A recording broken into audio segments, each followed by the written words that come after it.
Welcome to Our Girl Relationships. We talk about the problems people face in their day to day lives. Let's start with the video. My mom and dad always had an amazing relationship. To me, they were like the perfect soulmates, a match made in heaven. I had always thought that they would be my inspiration while looking for a relationship.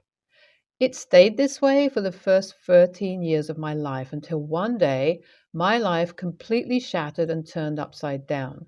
You see, my mom, who I still don't know why, deliberately decided to go out of her way to ruin the very beautiful relationship she and my dad had built over the span of 15 years. Yes, she had to ruin one of the best things I had in my life, my parents' love and support. Mind you all, she did this in one of the worst ways possible, too, by cheating on my dad. This woman had the sheer audacity to cheat on my dad, who had done things for her that people often only dream of their partners doing for them. This man let her become a stay at home mom, all the while funding every dream that she had ever had. And she, on the other hand, crushed my dad so much by this betrayal that he unfortunately could not get back up. This woman started an entire 3 year long affair with none other than my dad's business partner. Kevin, the real kicker is that outside being business partners, Kevin and my dad were childhood friends. So it is needless to say that this entire situation pulled my dad into a pit of darkness. My dad ran a very successful company with Kevin, so even upon finding this information out, there's not much he could do. And Kevin took great pride in that because he could now show off his new side piece, which was his childhood best friends right in front of him. Although I was at a ripe age, I knew something was off. The house that I loved to live in was no longer the same, as the parents that I loved so deeply seemed to be growing distant with every passing day. Even through all of this, my dad was a trooper. I still remember the way my grandpa tells me that he would often drive over from work to my grandparents' place, cry over everything that went down, and would just get up to wipe his tears and say that he needed to get back up strong for me. Every time I hear this story, it breaks me because I know this man would have done absolutely anything in this world for me. Unfortunately, life didn't give him that chance. One night, while returning home pretty late, my dad got into an accident. He was under the influence of some alcohol, and the snowy weather, being the way it is, resulted in this accident. I didn't find out about it until the very next day when not only my mom but also Kevin sat down with me to inform me of this news. The fact that Kevin was here annoyed the living hell out of me to begin with, but as soon as I found out what the news was about, it was like I lost my composure. I had started grieving not only the loss of my father, but also the loss of my family and my mother, because right after the moment she announced my dad's demise, she dropped the bombshell that she was pregnant with Kevin's baby. I was dumbfounded, not at the news of her pregnancy, but at the fact that this woman had the sheer audacity to announce her pregnancy right after she announced to me that Dad, her lover of 15 years, had passed away. That was the moment I knew my mom had lost some of the screws in her head and just knew I needed to be as far away from her as possible.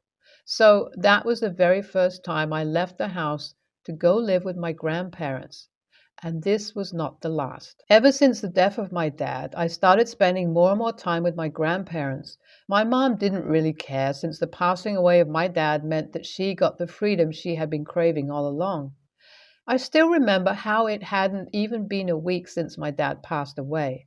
This woman literally moved houses and sold my dad's stuff to be able to build a nursery for her upcoming baby. Hell, this wasn't even the craziest part, because the fact that she believed that the baby in her womb was apparently the reincarnation of my dad. WTF moment, I know, but hell, if I were to make this post about her craziness, that would take me at least a couple of days to write. So let me get y'all's attention back to the rest. Right, so I start to live more and more with my grandparents, and my mom is least bothered because, hey, she has a brand new family now to replace me. Initially, it wasn't that bad. Kevin would often try to talk to me, and so would my mom. But I guess after realizing that I was going to play fairy tale love story fantasy, they slowly stopped trying, and their efforts completely stopped when my mom gave birth to her first son. After that, our contact started reducing little by little. At first, the one or two calls per week reduced to 1 to 2 calls per month, and then month turned into a year until one point that they hadn't even called me for my birthday or Christmas. I saw this coming, so didn't find it shocking. In fact, the less I was contacted by them, the less my anxiety became. My grandparents became important figures in my life, along with some relatives on my mom's side, and that is how I have been spending the last 5 years of my life. Until this happened. Flash forward to now. It's been 5 years since my dad passed away. Things haven't changed a lot. I still live with my grandparents, and my mom still lives with Kevin. She's married to him now and has 4 kids with him. We're not in any contact, but I know my mom gets news about me through my aunt and vice versa.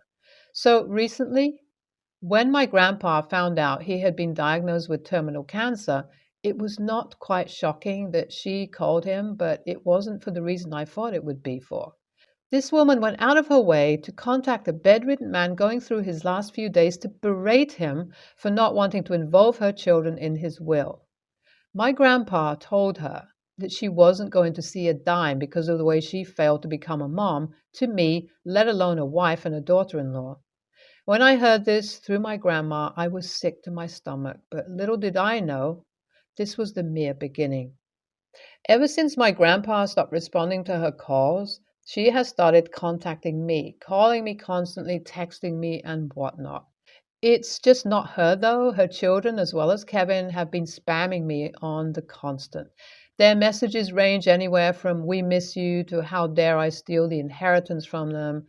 I am dumbfounded because it's not just "I miss you" that has been coming my way. It's my mom quite literally trying to become my mother once again by calling and texting me to check up on me as if we hadn't just stopped talking for the past 3 years. I really do not understand why she is so desperate for money when her own husband owns a successful business and she's been working herself. I asked my aunt to see if she could answer any of my questions, but even after much probing, she's doing this out of love and that I should give her a chance, is all I can get out of love. Recently, I received a message from my mom saying that she was going to come visit me if I didn't answer her text. That is when I knew I had enough and called her up. I was disgusted just by hearing her voice, but explained to her everything that I had been feeling towards the situation, and if she tried to contact me again, I would call the cops on her. Oh boy, the crocodile tears started rolling down, and I could hear that from her voice. Honestly, I didn't feel a thing. I simply just hung up and went about my day, at least until my aunt called me and berated me for being so harsh towards my mom, after all the attempts she was trying to make to become a good mother. I was sure of myself until I heard this from her, because previously she had taken my side when it came to my mom. I'm really not sure what to do here. I know I'm not wrong, but at the same time, what my aunt said kind of conflicted me. I want to get rid of my mom and Kevin permanently, especially when it comes to my grandpa. I want him to spend his last few days in peace, so any advice will be much appreciated here. I wasn't even going to update this post, but after what just happened, I just knew you guys would be just as dumbfounded as I was. Right after 2 days of my mom telling me that she wanted to come visit me to check up on me, literally after 4 years of not seeing me, she drove to my grandparents' house. She kept knocking on the door, and what I saw through the video doorbell horrified me. I stood there, seeing my mom pressing on the doorbell over and over. I even saw her picking out her phone from her bag and calling me, telling me screaming outside that she knew I knew she was there. I was a bit freaked out at that point, and I knew I needed to call the cops. This situation wasn't going to be fixed by itself. No amount of resistance coming from me or my grandparents was going to give this woman a no, and so I called the cops. They came soon, and throughout the time they came, my mom hadn't given up her attempts to get inside the house. My grandma and I both were scared out of fear that she would somehow break in, but thankfully, she had enough sense to not do that. So after a while, the cops came and she immediately knew the reason why they were here. I'm not sure what clicked with her, but this woman started weeping bitter tears, immediately telling the cops that my grandparents had stolen me. I had opened the door at that point and informed the cops that I was a legal adult living with my grandparents and had no idea what this woman was talking about. I showed the cops the footage of her shenanigans that she had been doing since the past hour, and although the cops informed me that there wasn't much they could do, they were definitely taking a report of this for future purposes. While doing so, they thoroughly warned my mom about the consequences if her actions kept being repeated, and I think the stern talk they gave my mom some fear, at least enough that she left. After that, I sent my aunt some of the footage of my mom, asking her if this is the mother figure she wanted me to have in my life. She didn't say much, but she did say that she wanted to meet me tomorrow to discuss this situation face to face. Currently, that is what I'm waiting on, and I'm sure you all are waiting for the same. We'll update you all once that happens. I did not update you guys because not only I was busy with my grandpa's funeral, but also busy with college-related admission work. Yes, unfortunately, right after this entire situation had gone down, my grandpa's health began deteriorating more than it already was. We tried to admit him to the hospital, but unfortunately, that was of no help. Within a span of a week, he took his last couple of breaths. Devastation would be an understatement. I was quite literally numb for the next couple of weeks, but I knew I had to get up and get my grandpa's matters sorted, and I just knew meeting my aunt was one of them. Being shocked would be kind of an understatement because the information that my aunt gave me left me speechless. She started off by apologizing for getting angry with me and siding with my mom. Apparently, Kevin had made some horrible decisions in the business my dad and him owned, with his shares, of course. Well, you see, since he didn't have my dad anymore to hold his pinky and guide him through this business. So, right after about 6 months of my dad passing away, he lost his share of the business. This caused them to go through a lot of financial hardships since their previously great lifestyle was now ruined, and having kids one after the other didn't help much either. So they have been struggling financially a lot. And the fact that my grandpa had practically bought Kevin's shares and was taking care of the company on his own infuriated them. Which is why the news spread to them that my grandpa was going to leave all my dad's company under my name. These people became big mad, and apparently they dragged my aunt into this as well, giving her the hopes that they would help her pay off her huge house mortgage if she supported them. So much so for the money that wasn't even in my hands. These people didn't let my grandpa pass away in peace. It hurts because everything comes back to remind me of Dad's passing away, and I know, although it's a bit too late, I wasn't going to let them have another person pass away restlessly. So, right after I got handed the will, I signed a check to my aunt, and with that, I wrote her a note thanking her for everything she had done for me. Along with that, I mentioned how her last couple had impacted me, and I hope that this money was worth breaking my trust over. After I sent her the envelope, I quite literally blocked her on all the little places I would talk to her. As for my mom, I did nothing. She stopped contacting me right after the cops got involved, and I guess that was it. One thing her kids, most likely her and Kevin, had done, though, was to message me to threaten me with lawyers. I simply just replied, bring it on. I'm currently working on leaving the state for business school. I will be taking over my dad's business after graduation. Until then, I want to do all I can to make my grandma proud of me. I want to see her lead a calm life and just want the both of us to get an opportunity to grieve over things peacefully.